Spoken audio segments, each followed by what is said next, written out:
Good to see you guys. One thing I'm fascinated by is in 2016 you shot the first It. In 2018 you shot the second It. So obviously you've aged a little bit in those 2 years. How do they then bring you back down to the way you looked in the 2016 shots? Technology. Yeah, but did they age you down? Yeah, they aged I us, think they I've been told. did some CGI technology on For his face. for my Especially face. his face. Did they really? Because his face is so skinny and sharp now. And it used No, to be they so did. They did real like they really CGI'd and they just softened everything up and completely. It was a little too hard. Did you know that when you were shooting it? Like, hey, I look a little bit older than I did the first time around? I did know that they were gonna. We also like sound different too. Yeah. Yeah. So what did they do in the voices? I guess they Just raise them up a little bit. Just bring him up And, a little like, bit, man. Are you guys being serious? They actually Yeah, did raise kind your of. voices? Yeah.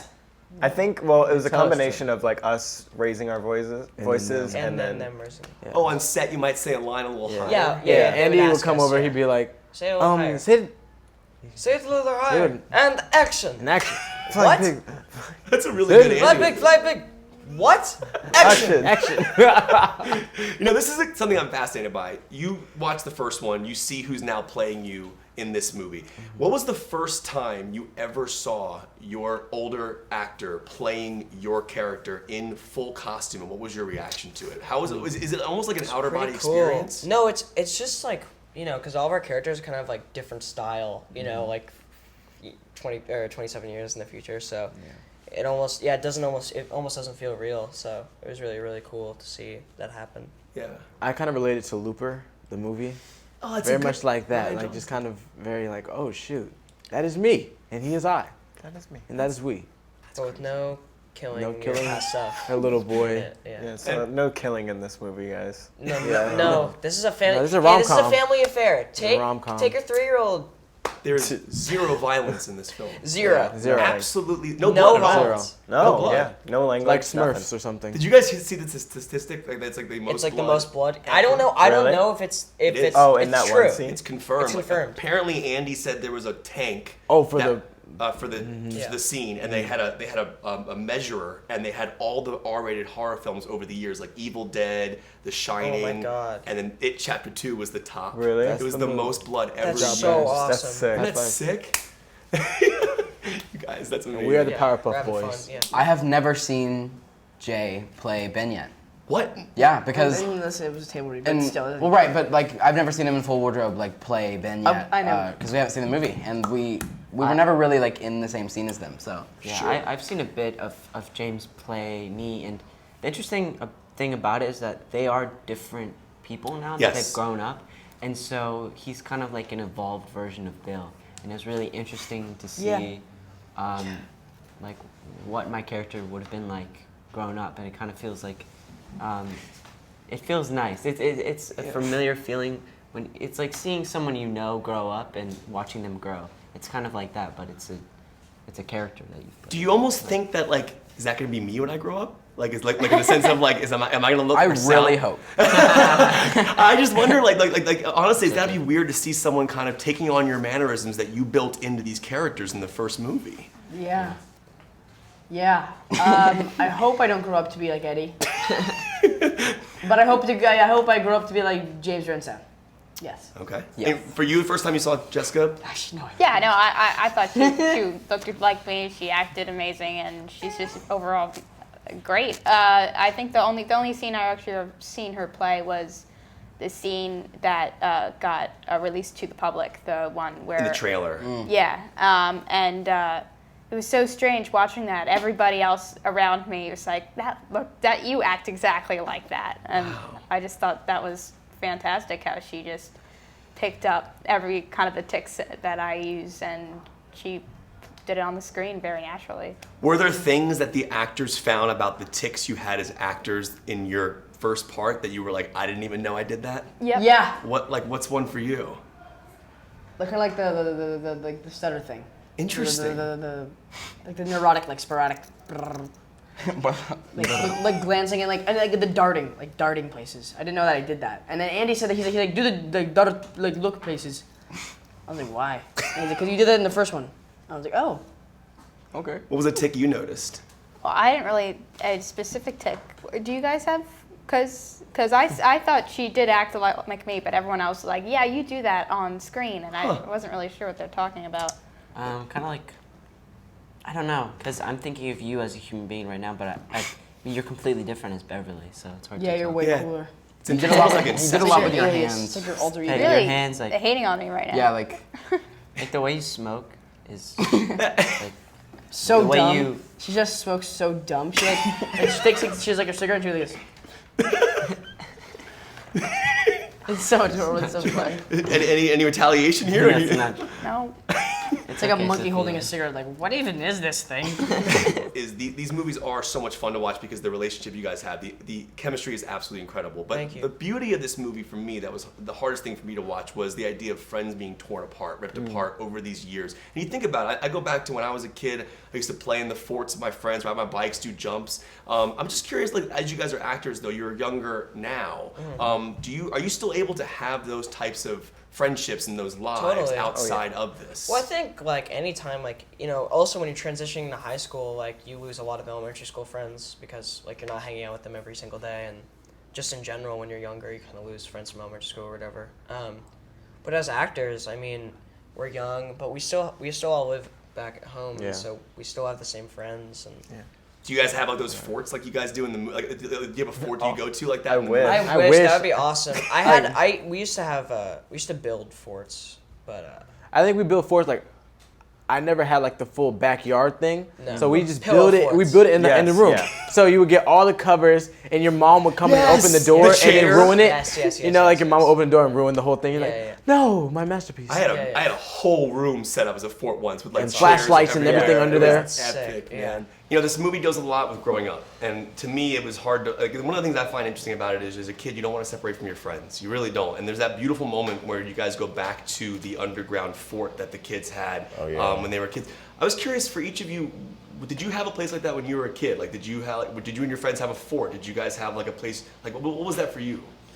Well, we had weirdly had a tornado shelter in our backyard that had a bunch of like slugs on it and stuff. But cool. We thought it was kind of neat. Yeah, I remember like that was like a thing my sisters and I would play in. Was our growing up in Oklahoma, that was kind of the thing. We had a.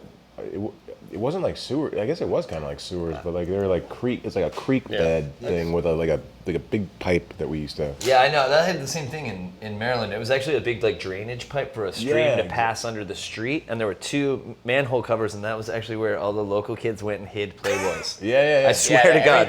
Everything revolved around. Yeah, there was a creek in my town that was all. There was a creek, porn. yeah. People just hid porn. That was like the porn hub. The most dangerous place to play in the kids. It was called the porn hub. It was the porn hub. That's where they came up with it. Yeah, that was the And you, real quick, next I want to. Yeah, I grew up in Texas, and so I grew up at like a freight railroad, and so like we used to like go behind these trees and like create like a little fort. And I think one day like I set something on fire there, and my parents found out because I got matches from the house, and then eventually I got a talking to the fire commissioner of that town. Jeez, Did you get man. What's that? That's crazy. Yeah. Texas is very hot and dry. Yeah. They said it wasn't a good idea to start a fire by a railroad. That's what they said. You got a talking to. I got a talking to. It was very. That was a traumatizing. Yeah, that the miniseries and that was traumatizing. You got to talk. I got beat. Really? If I set a fire? I didn't set a hold on. I didn't set a fire. I didn't set a fire. I had to pretend. Yeah, if I said a fire. We've gone off rails. What was that for you as a kid? Like, did you guys have a fort that you went to or a hideout that you went to with your friends and you guys would meet up and just hang out? I lived in a cul-de-sac, so I think we didn't have. It wasn't like a hidden thing. We would play in the cul-de-sac and actually make plays. Right. I was the artistic director of the cul-de-sac theater. Oh, wonderful. And It was called the Cul-de-Sac Theater? No, I actually that's- like that name. Right? though. It's a good Yeah, name. that's cool. Someone's probably already taken it. Hello. I grew up in a cul-de-sac street as well, but we had like a creek out the back of the yard, and it had a big sewer pipe running through it that you could kind of run on and cross the creek. So we hung out there, and then we kind of upgraded when we were a bit older to a bit of a clubhouse that we'd had built.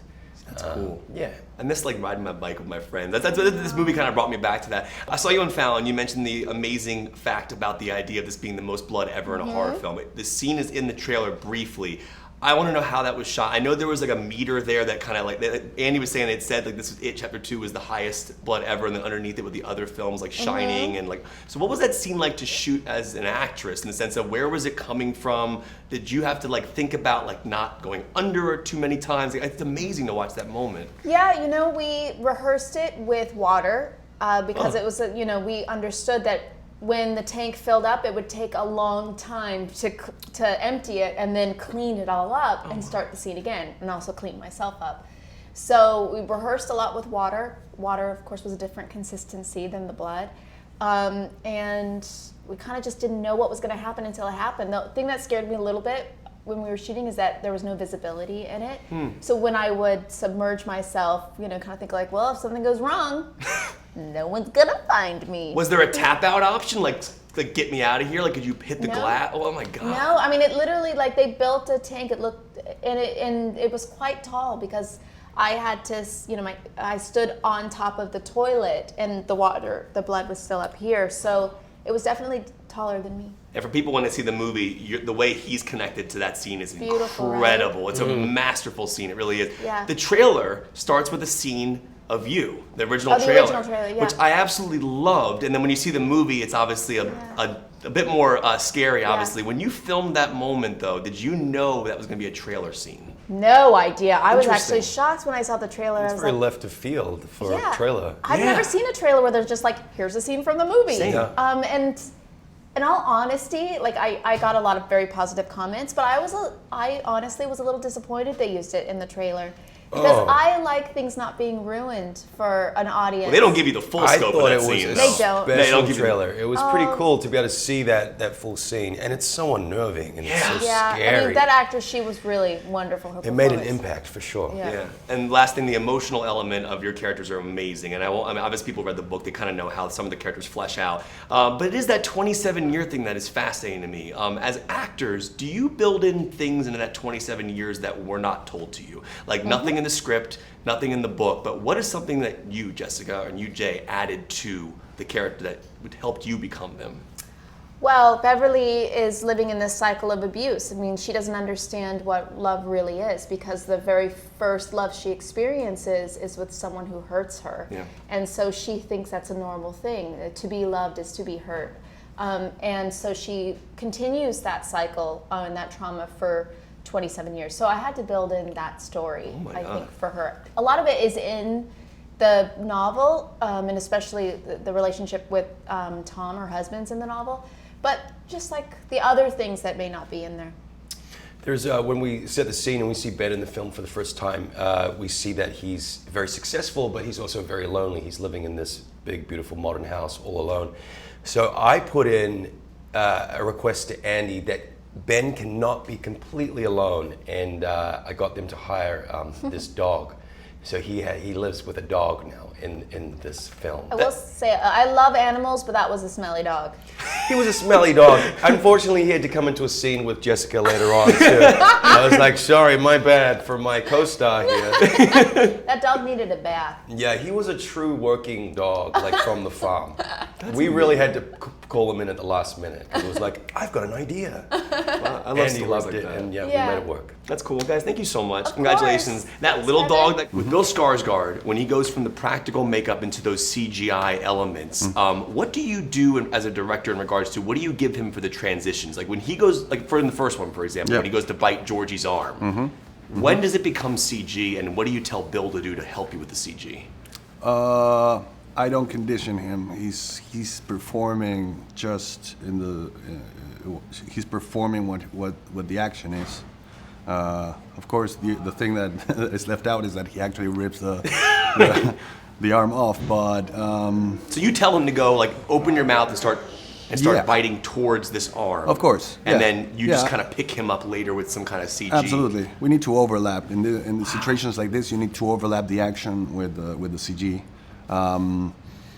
And you have to overlap, you have to continue the action as far as possible, because you never know exactly in what frame you start like doing the morph or whatever. So, yeah, normally it's everything that is performance. Yeah. Everything that is performance is welcome in the edit room and the yeah. By the way, you mentioned CGIs. The deviation of the eye is Bill. It's Bill Skarsgård. I was wondering that. Yeah. I was wondering if it's the left eye, right? This one, yeah. Yeah. So this one is he fucked up. deviates that himself. He does it himself, and he just completely caught me by surprise. I was wondering that. I was know. actually going to ask you that question. Well, it was part of my design. You know, like months before I met Bill or I cast Bill, I was like doing these sketches of Pennywise, and one of the creepy things, you know, I wanted to get this balance of a childlike creature, but with a balance of something very unnerving, which is the eye, like walled. Wow. And yeah, so when I cast Bill, you know, he has already like a very, you know, intense look when he wants. But I didn't know that he could do that. So I'm talking to Bill and I say, you know, one of the things is we're gonna CG your eye so it goes wall-eyed. And he's like, nah, I can do that. He can do it with one? That doesn't make any sense to me. That's insane. He has control of that. That's wild. He has control of a lot of little things in his face. That's like a special talent that he has, apart from being an incredible actor. Yeah. You know? So something I love about you as a filmmaker is you're dealing with two sets of actors playing your characters 27 years apart. You have Finn, who's created the Richie character on his own, and then you have Bill taking it over. Yeah. Keeping that continuity, how much does Bill have to watch Finn's performance to know who Bill is, or who Richie is now? I encouraged all the adult cast to observe the performance of the kids. For me, doing that bridge in the audience perception is very important because there's an emotional engagement factor that is a shortcut. You know, the more connected this cast is in the second movie, the more you're gonna reach, you know, the emotions that you have on the first movie. So yeah, I basically encouraged to watch the performances and take, you know, all the mannerisms that they would consider. I didn't dictate how much of that should land on their performance as adults, but it was definitely an element that I want them to explore, and they did. Yeah. Last question for you. Yeah. Obviously, I saw Chastain, Jessica Chastain on Fallon. She mentioned that statistic about the most blood ever in a horror film in that particular sequence. I'm curious, the day on the set when you shoot that scene, it is in the trailer, we see part of it happen in the trailer, we won't give away specifically the story point of it, but I'm curious, do you know that day it's the bloodiest, and also if it's not the bloodiest, are you going, let's add a couple more gallons so it becomes the are you trying to make that record? No. It's just happened? No, I was trying to make a great scene, but I have to say that the special effects team was pretty excited about the idea of being the most blood in a horror movie.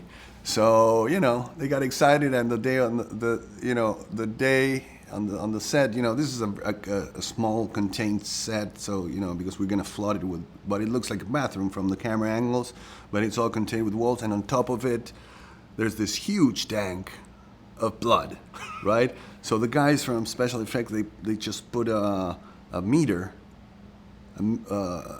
tape. And next to the meter tape, we have all these movies that contain blood in it. Oh, really? What was, like, Evil Dead was on there, like Fede Alvarez's movie, right? Evil Dead, it was The Shining, of course, and on top of it, it was It Chapter 2.